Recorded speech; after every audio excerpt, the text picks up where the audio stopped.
નમસ્તે મિત્રો. હવે એક બહુ કોમન પ્રશ્ન છે એ ફેટી લીવર અંગેનો આવે છે.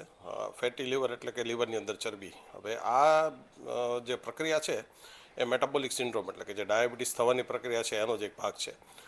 જે વ્યક્તિને ડાયાબિટીસ થવાની હોય એ મેદસ્વી હોય, તમને ઘણીવાર એવું થાય કે આ માણસ દુબળો છે તો એને ડાયાબિટીસ કેમ?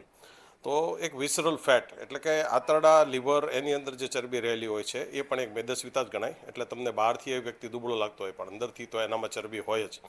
એટલે ચરબી લીવરની અંદર જમા થાય એ ડાયાબિટીસની પ્રક્રિયાનો એક ભાગ છે અને એ ડાયાબિટીસનું એક કારણ પણ છે. જ્યારે આપણી શક્તિની જે જરૂર છે, કેલરીની જે જરૂર છે તેની કરતાં જ્યારે વધારે ખોરાક લઈએ ત્યારે એ ચરબી લીવરમાં જમા થાય અને એને આપણે ફેટી લીવર કહીએ. એની કોઈ ફરિયાદ હોતી નથી સામાન્ય રીતે.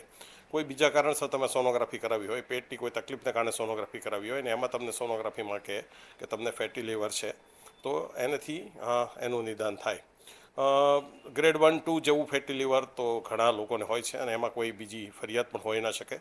પણ જો ફેટી લીવરની તીવ્રતા વધારે હોય તો તે સિરોસિસ કરી શકે, લીવરને નબળું પાડી શકે. ચરબી લીવરને દારૂ જેટલું જ નુકસાન પહોંચાડી શકે જો ધ્યાન ના રાખવામાં આવે તો, જો એનું વહેલું નિદાન ના થાય તો એ માટે ખૂબ જરૂરી છે કે આપણા ખોરાકને કાબૂમાં રાખીએ અને કસરત કરીએ.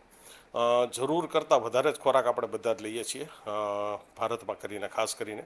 અને એ ચરબીની જમાવટ લીવરમાં થતી રહેશે તો લીવર નબળું પડશે અને ડાયાબિટીસ પણ થશે. એટલા માટે ચરબીનું પ્રમાણ ઘટાડીએ. અત્યારે આપણે બધા એમ કહીએ કે અમે કંઈ ખાતા જ નથી, તેલ ઘી ખાતા જ નથી, પણ જે ખાઈએ છીએ એ વધારે છે તો એમાં 50% કાપ મૂકો, કસરત કરો.